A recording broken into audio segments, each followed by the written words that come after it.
চালের দাম বেশি হওয়ায় বোরো ধান চাষে আগ্রহ বাড়ছে রাজবাড়ী জেলার কৃষকদের মাঝে। বিস্তারিত জানাতে রাজবাড়ী থেকে যুক্ত হচ্ছেন সহকর্মী মিঠুন গোস্বামী। মিঠুন, ধান চাষে কৃষকরা কি বলছেন জানাবেন।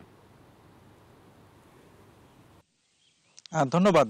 আমরা কৃষকদের সঙ্গে কথা বলেছিলাম। রাজবাড়ী জেলার কৃষকরা বলছে যে চলতি মৌসুমে যেহেতু ধানের আবাদ তারা বেশি করছে, এর কারণ হিসাবে তারা বলছে যে সম্প্রতি কিন্তু চাউলের দাম বেশি, যার কারণে এবছর তারা বোরোর আবাদটি একটু বেশি করেছে। আমরা কৃষি বিভাগের সঙ্গে কথা বলেছিলাম। কৃষি বিভাগ বলছে যে চলতি মৌসুমে প্রায় 13,000 হেক্টর জমিতে বোরো ধানের আবাদ হচ্ছে, আর লক্ষ্যমাত্রা ধরা হয়েছে 38,000 মেট্রিক টন।